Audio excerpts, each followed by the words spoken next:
जय हिंद, नमस्कार। भारतवर्ष में हर साल चुनाव कहीं न कहीं किसी न किसी जगह होते रहते हैं। यहाँ चुनावी माहौल, चुनावी महोत्सव के आयोजन बड़े रोमांचक और उल्लास के साथ मनाए जाते हैं और दुनिया में हम प्रसिद्ध भी हैं कि भारत चुनावों का देश है। इसमें कोई छुपाव नहीं है, ये बात सच्चाई है कि यहाँ कभी ग्राम प्रधानी के, कभी हमारे विधायिका के, कभी हमारे देश की सबसे बड़ी संसद के चुनाव होते रहते हैं, क्योंकि हर 5 वर्ष बाद हमारे यहाँ चुनाव का प्रावधान है और ये 5 वर्ष एक वर्ग के लिए होते हैं, दूसरे वर्ग के लिए दूसरा समय अंतराल होता है। तो वो एक ऐसा चक्र बनता है कि हमें ये लगता है कि हर वर्ष या दूसरे वर्ष कोई ना कोई चुनाव हमारे सामने मौजूद होता है। इस चुनावी माहौल में एक विशेष प्राणी की उत्पत्ति होती है और वो प्राणी अपने कुछ समर्थकों के साथ जनता की ओर कूच करता है। उसकी पहचान ये होती है कि वो सफ़ेद कपड़ों में होता है। उसके समर्थकों द्वारा ही उसके गले में 1 या 2 गेंदे की या गुलाब की, जैसा उसका बजट है, मालाएं डाल दी जाती हैं और उसके समर्थक उसके पीछे चलते हैं और वो पूरे दिन इस प्रकार आपके सामने हाथ जोड़े वो दिखाई देता है। और आप देख सकते हैं कि वो घर घर जाकर, चाहे बुज़ुर्ग हो या कोई नौजवान हो, महिला हो, बच्चे हों, वो जो उसके सामने आता है वो मुस्कुराता हुआ हाथ जोड़ता है और उनके चरण स्पर्श करता है, आशीर्वाद लेता है, ज़बरदस्ती हाथ उठाकर यहाँ रखने की कोशिश करता है। और वो जो काम कर रहे होते हैं, कोई अपना चारा काट रहा होता है तो चारा ढो के चल देता है, कोई अपना कुछ काम कर रहा होता है, कोई पशुओं को नहला रहा है तो वो भी नहलाने लगता है, कोई अपने यहाँ झाड़ू लगा रहा है तो वो उसकी झाड़ू लगाने लगता है।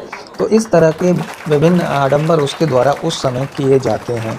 फिर उसके बाद जनता उसे आशीर्वाद देती है, वोट देती है और वो हमारा जनप्रतिनिधि बन जाता है, क्योंकि लोकतंत्र में जनप्रतिनिधि को जनता के प्रति जवाबदेह होना सिखाया और बताया गया है और पाबंद किया गया है कि तुम्हारी जवाबदेही सदैव पूरे 5 वर्ष जनता के प्रति रहेगी।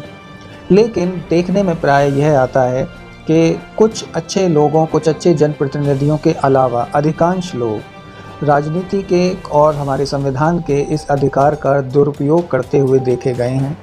वो चुनाव से पहले जो हाथ जोड़े हुए खड़े रहते थे, अब वो एक राजतंत्र के राजा की तरह व्यवहार करने लगते हैं। अपने घर पर ही बड़े अहाते में एक बड़ी कुर्सी और मेज़ पर वो स्वयं बैठते हैं और उसके बाद प्लास्टिक की या दूसरी कुर्सियों पर आगंतुक जनता के लिए उनके बैठने का प्रबंध किया जाता है और फिर वो एक राजा की तरह एक एक करके व्यक्तियों को आमंत्रित करते हैं, उनकी समस्याएं सुनते हैं और इस तरह का जो उनका एटीट्यूड होता है, वो एटीट्यूड उस हाथ जोड़े वाले प्राणी से बिल्कुल विपरीत, एक कलेक्टर से भी ज़्यादा होता है। मैंने तो कहा राजा की तरह होता है और वो उस समय उनसे जो भी बुरी भली और जिस ऐंठ में और जिस टेंशन में बैठा है उस टेंशन में वो कह देता है, काम उनका हो या ना हो वो बात की बात है। हमारा उद्देश्य ये है कि लोकतंत्र से वो राजतंत्र का अधिकारी कैसे बन जाता है। उसमें मैं समझता हूँ शायद हमारी जनता का भी दोष है कि जनता ऐसे व्यक्ति को हाथ जोड़े जो उसके पैर छू लेता है या उसे कोई छोटा सा लालच दे देता है या कोई आश्वासन दे देता है या जाति और धर्म की भावना में बहकर वो उसे जनप्रतिनिधि बना देते हैं। उसके बाद वो क्या करेगा?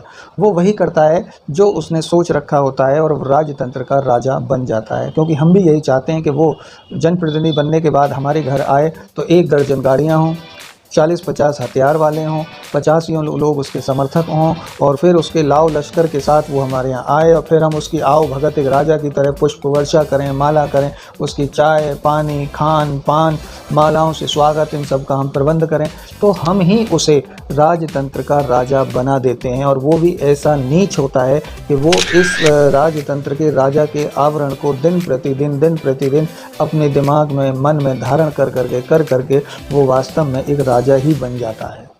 और 5 वर्ष बाद वो स्वयं या फिर अपनी पत्नी को इसका स्वाद चखाने के लिए फिर मैदान में उतारता है।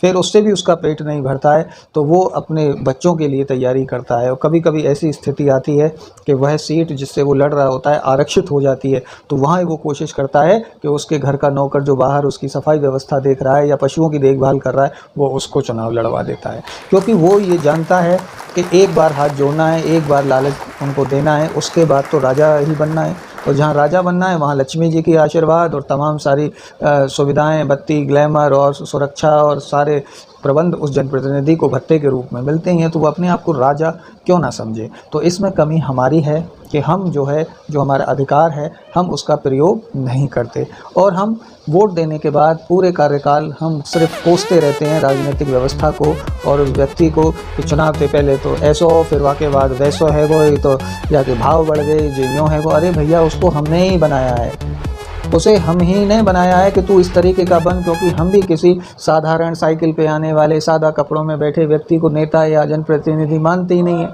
जहां हम उस राजा रूपी जनप्रतिनिधि के लिए पुष्प वर्षा करते हैं, एक साधारण साइकिल पे आने वाले जनप्रतिनिधि को हम एक गिलास पानी भी ढंग से नहीं पिलाते हैं। तो ये कमी हमारी है कि हमने उसे लोकतंत्र से राजतंत्र का अधिकारी बना दिया। तो ये लोकतंत्र के लिए शुभ नहीं है। हमें उसके कान पकड़ने का अधिकार है और वो हमें पकड़ना चाहिए। हमें आरटीआई का अधिकार है, सूचना लगानी चाहिए कि ये कार्य तुमने वादा किया था, ये क्यों नहीं हुआ है, क्योंकि हम जनता हैं और हम तुम्हें चुनते हैं। तो लोकतंत्र बचाइए, राजतंत्र को रोकिए, इसे काटिए, इसे उखाड़ फेंकिए।